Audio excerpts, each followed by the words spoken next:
Minha amiga e meu amigo, há mais de 3 anos que eu venho usando as minhas redes sociais para falar sobre o comportamento do ministro Alexandre de Moraes e o seu possível desfecho final.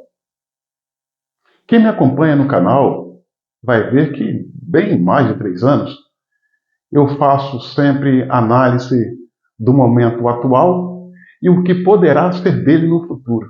E lá atrás eu falei que esses arroubos autoritários praticados por ele, numa possível eleição de Trump nos Estados Unidos para presidente, ia fortalecer a direita, enfraquecer a esquerda e, consequentemente, esse movimento de tirania que se instalou no Brasil.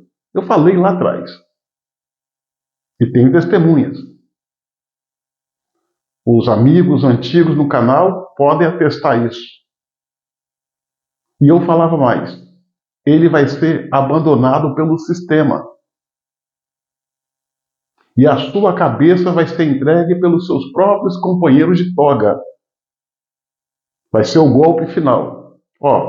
Vem falando isso há muito tempo. Essas análises é fruto de macumba? Não. É adivinhação? Não. É coisa de oráculo? Muito menos. Isso, meu irmão, é ciência política. É ciência política. As coisas na humanidade sempre acontecem como sempre aconteceu, não há nada de novo. Tudo que se começa de um jeito tem já o seu fim traçado. Lá atrás eu falava, e ainda falo, porque a gente sabe da história, a gente lê a história, a gente acompanha a história. E todo tirano, todos, sem exceção, tem um final desfavorável às suas pretensões. Abandonado, largado, isolado. Por que eu estou falando isso? Tanto cantei lá atrás que Alexandre de Moraes seria abandonado, que agora está acontecendo e eu vou te provar.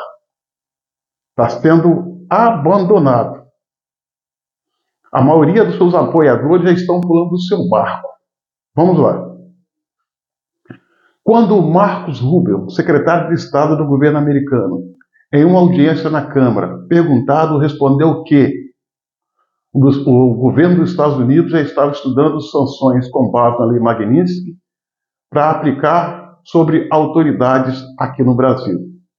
Bom, até essa data, as autoridades brasileiras achavam se tratar de bravatas do governo americano e jogo de cena, apenas falação das lideranças políticas de direita, em especial lá nos Estados Unidos.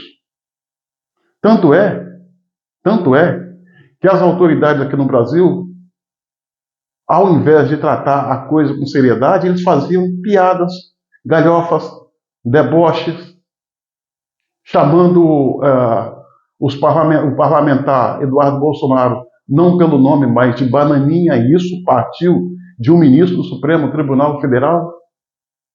Porém, senhoras e senhores, quando foi feito esse anúncio nesta audiência pública por Marcos Rubio, o pessoal falou, não, o negócio é sério. Não é bravatas.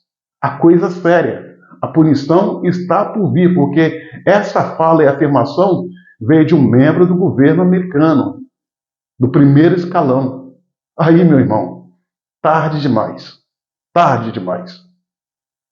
Ao invés do primeiro comentário a respeito de possíveis sanções, ao invés deles puxar o freio de mão, eles pisaram no acelerador.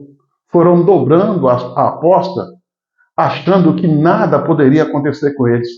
Está acontecendo. Já está acontecendo. Quando essa informação veio a público através de Marco Rubio, a primeira coisa que o governo brasileiro, a administração Lula fez, foi dizer que iria retaliar. se algo fosse feito com o Brasil ou com qualquer autoridade. Pois bem, a punição veio. Já é sabido que o governo americano sancionou mais de uma dúzia de brasileiros com a suspensão do visto, em não poder viajar mais para os Estados Unidos. Mais de uma dúzia. Há quem diga que a ficha é extensa. Pois bem, diante dessa punição que foi declarada antes de ontem, o que o governo Lula fez? Botou o rabo entre as pernas e já mudou de discurso. Falou que não vai retaliar sanções, nenhum tipo de sanção, e que vai agir politicamente. O que ele fala politicamente? Soltar essas notinhas patéticas que não levam a nada, em que o governo americano está fazendo e andando para ela. Mesmo porque, senhoras e senhores, não tem como o governo brasileiro sancionar o governo americano. As sanções que o governo americano aplicou contra autoridades brasileiras não é para fazer valer aqui, é para fazer valer nos Estados Unidos. Eles não querem, o governo americano não quer essa gente, esses tiranos lá na terra deles, é um direito deles. Eles têm o direito de decidir quem entra e quem não entra na casa deles, quem eles aceitam e quem não aceita. Mas aonde está a pegadinha do governo Lula vir a público dizer que não vai retaliar? Estão fazendo aquilo que eu sempre falei aqui. Não estão largando. Já largaram. Já largaram a mão de Alexandre de Moraes e pularam do barco dele, o deixando sozinho. A gente tem visto alguns ministros do Supremo, em especial o ministro Gilmar Mendes, dizer que eles não estão com medo das punições. Estão sim. Estão. Se eles não tivessem com medo, no decorrer dessa semana, eles não cobrariam de Lula de uma forma incisiva e intimidatória uma providência para defender os ministros contra o governo, defender os ministros de uma ação do governo americano. Os ministros do Supremo Tribunal Federal pediu ao governo, quase que de joelho, para que o governo Lula intervisse junto ao governo americano para reavaliar essas possíveis sanções. E o governo Lula, por sua vez, não tem nenhuma condição moral de conversar com o governo americano devido às agressividades, às escolhas e às tendências ideológicas que esse governo tomou, arrastando o Brasil para o pior lado, o lado errado da história, virando as costas para os Estados Unidos. Hoje, o governo de Lula caminha lado a lado, ombro a ombro, com o Irã, com a Rússia, com a Coreia do Norte, com a China, inimigos declarados dos Estados Unidos. E sem contar que o próprio chanceler Marcos Vieira, do governo Lula, falou que escreveu uma carta para Marcos Rubio assim que ele tomou posse, e Marcos Rubio sequer deu resposta. Quem vai perder tempo com um governo desse? Quem vai perder tempo com o governo Lula? E infeliz são os ministros que pedem a Lula, o governo Lula, para fazer esse intermédio, sendo que ele não tem condição moral nenhuma. Tem medo sim, estão desesperados. Desesperados. E olha que a punição que veio é café pequeno.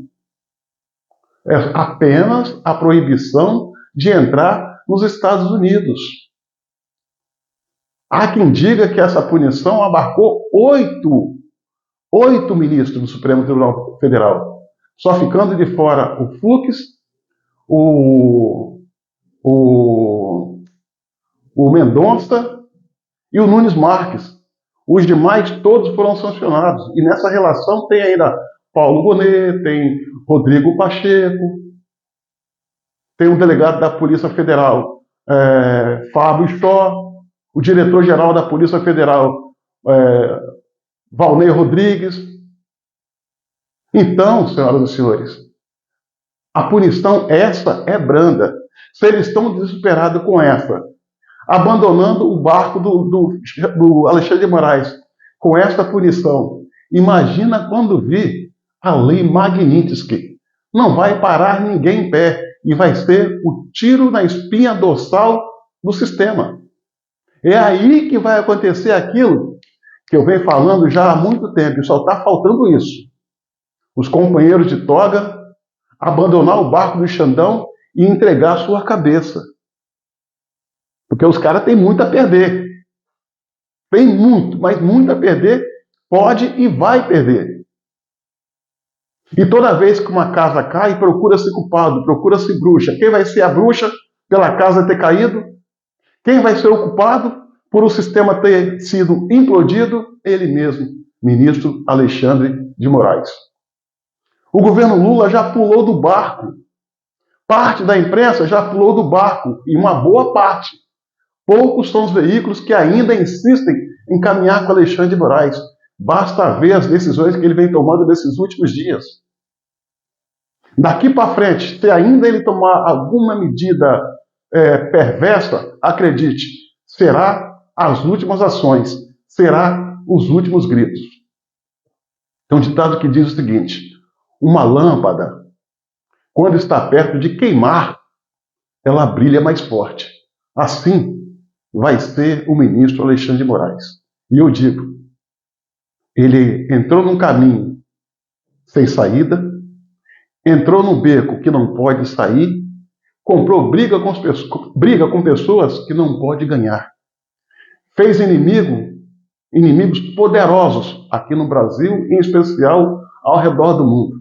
Não mediu as consequências, acreditou mesmo que era o dono do Brasil, se sentiu o intocável e achava ser, não Deus, porque ser Deus para ele é pouco, achava ser professor de Deus. E agora está colhendo o que plantou. E é como diz o ditado: quem semeia vento, colhe tempestade. Tudo isso já foi cantado. Tudo isso já foi cantado.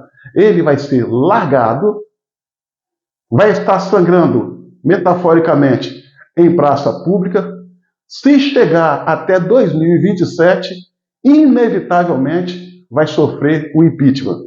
Mesmo porque, em 2027, a direita vai apresentar para o Senado uma bancada robusta, expressiva, onde numericamente vai ser superior ao ponto de dominar aquela casa para fazer valer o que está escrito,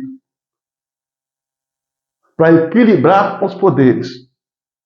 E um possível processo de impeachment de Alexandre de Moraes não é perseguição. Motivos ele deu mais que de sobra. Se dependesse de mim, se eu tivesse o poder de articulação, se eu fosse um parlamentar e da oposição, eu criaria um grupo, faria um documento em que todos subscrevessem, entregaria o TPI, Tribunal Penal Internacional, para ele responder também por crimes de guerra, lá na TPI, lá no Tribunal Penal Internacional. Melhor dizendo, crime de guerra não, crime contra a humanidade. Basta ver o caso do Clesão e outros. Fato é que Alexandre de Moraes acaba de ser abandonado pelo PT e muito em breve será abandonado por todos. Acredite, quem aqui faz, aqui paga.